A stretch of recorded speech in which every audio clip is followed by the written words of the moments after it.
Cool, so there's an Instagram video I saw back in like 2016 of John Mayer playing Ramble on Rose just by himself with no accompaniment. And it reminds me of Jerry. He almost plays like a jazz cat in the sense that he's very conscious of the chords he plays over. He's always like, for example, Ramble on Rose, D to E7. You know, he'll hear Jerry hit chord tones from there and connect it with chromaticism, but it's all about following the chord changes, which is like a popular concept in jazz.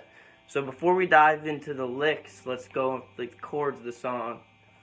Like the intro is just a third of however you think about it. Wait, let's see. A minor third. I think about it as a major 6 interval because we're going from D, even though it's down to B. I like to do the little hammer on. And that's 5, 7 on the A and E. All of that. Palm muted.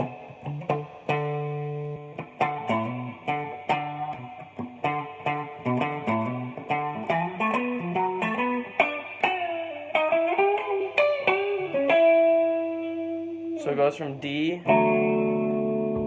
Let's see.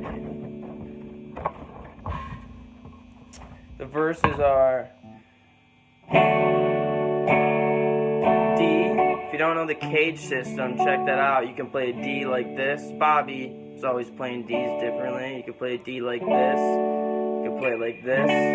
You can play it like this. You can play it like this. You can play it like this. So many ways to play one chord. I can add extensions onto it, but let's see here. The chords. So I'm gonna be using the C of the cage system for a D chord, which is 2, 4. Bobby uses this shape a lot. 5, starting on the A, then 2, 4, 3, 2. You bar those top 3 strings. D, just like Jack the Ripper. E7, Mojo F sharp minor. G, D, D, G, D, A. Sorry, that was a little confusing. D, E7. I like this. 7 on the A, 6 on the D, 7 on G, 5 on the B.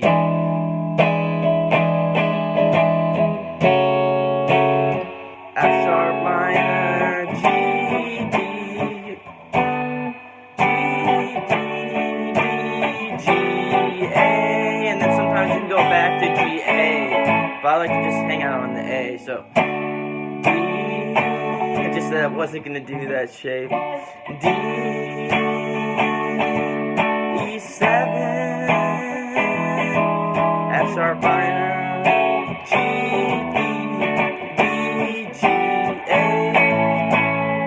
you can hear the bass walk down A, G, because it's kind of like in D major, but E7 is a dominant 7-2 chord, so that's not in the key of D major. That's why when you're soloing, you can't just use, yes, I'm positive about the E7. I don't mean to come off condescending, but that's why it's not in D major, so you have to use chord tones of that chord, or, you know, use E mixolydian or something along the lines of that. So like some licks slowly.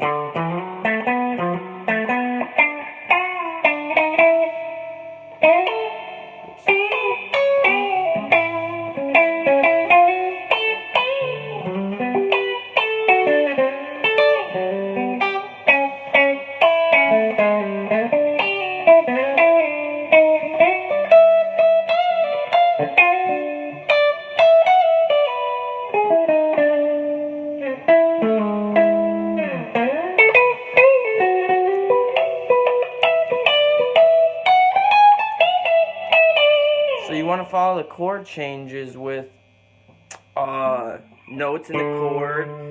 Major third is really strong. Like if I'm playing a D chord and I hit the major third, the F sharp, it's going to sound really powerful, a lot more powerful than the root and the fifth.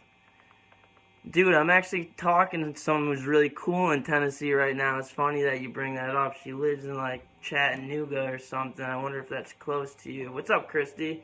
So, let's loop this. D, E7,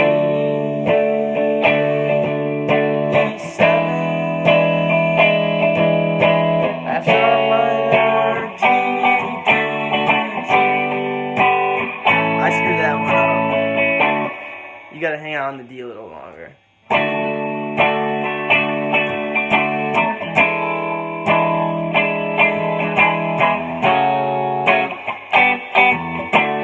D, G, A, optional G.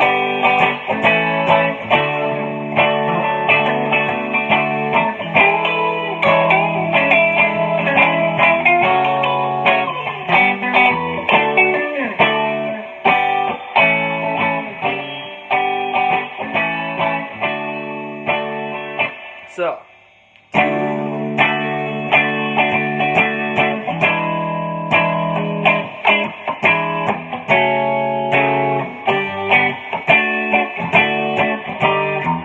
be an A7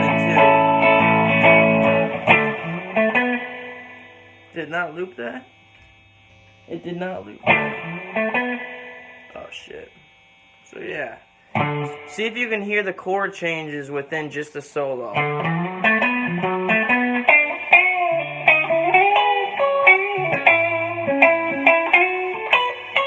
G major arpeggio, D major arpeggio, and then this nice lick Mayer uses. I love that lick. Over the A chord, the A7 dominant fifth that leads back into D. Yeah, I guess you're right. Yeah, E major sounds really cool there too. I guess the E7's like an optional thing. I like the E7. They do it differently every time. You're not being a stinker at all, dude. So...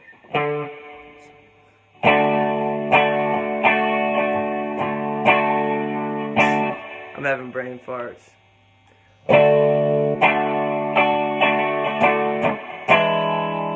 I guess I like the dominant seventh because I'm a jazz cat. I go to school for jazz. And dominant sevenths you can do the most over out of any chord.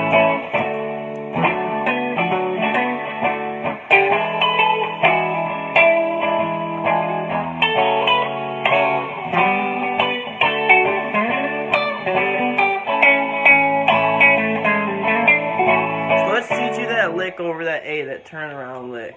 We have an A major. This is kind of the E shape of the cage system. Start on the major third, which is C sharp. Walk down. So 5, 6, 7, B, G, D string. Remember the chromaticism? It's all about chord tones, chromaticism.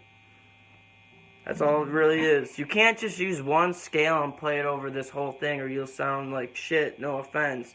You could just ball D major over the whole thing, but like when you get to the E7, think of the notes it has. You need to apply different notes to make it sound cool. The rest of it is pretty much like an F sharp minor, G, D, and the A. The E7's really the only chord, so I'm kind of making it seem like every chord is like this is a crazy jazz tune, but that lick 6, 6, 5, 6, then on the D 7, 6, 5, and this is the cool part. 9, 7, D, G, pull off 8, 7 on B to 9 on G, 9, 11 slide on D, 9 on G to 7 on G. D, back to the root. He lands right on the root of the chord. You'll often hear, Bobby said I think he was influenced a lot by, what was it, McCoy Tyner and John Coltrane. And you can tell because in jazz they don't the root and the fifth are not as strong as like the extensions or the third of the chord. So oftentimes Bobby won't even play the root of the chord. The bass player's got the root of the chord. You don't really need the root, and the fifth is always kind of implied unless it's flattened or sharpened. You have like a diminished sound. So that lick.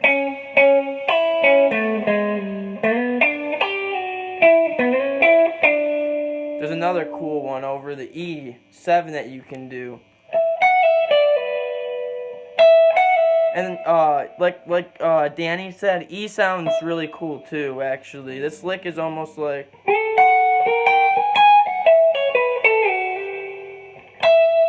But, so, over the E you can do this little... That's over the E7.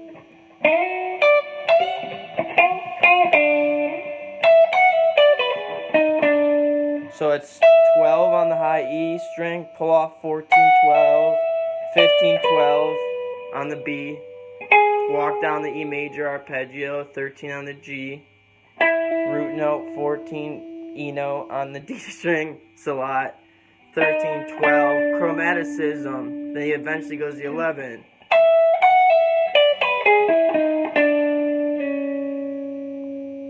Then this 14, 12, pull off on the A, slide to 11, and then hit that 14 on the D string.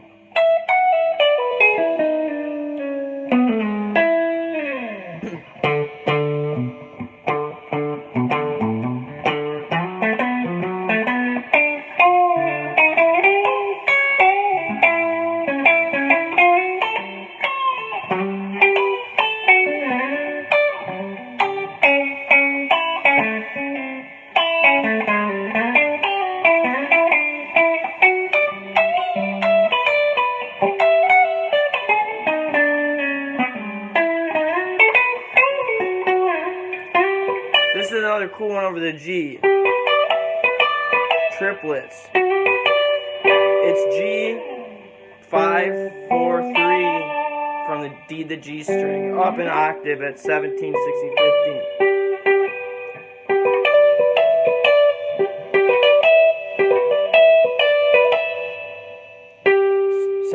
D, 16G, 15B, 17B, 16G, 15B, 16G, 17B. There's a tab for it, so just follow. And then you can do this walk out chromatically. This is over the G, D and the G chord.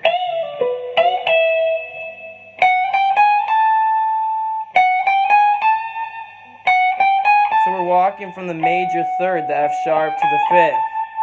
It's 4 steps, that's why you always hear him do those 4-note pull-offs. Well, I hope that helped, guys. Have a lovely day.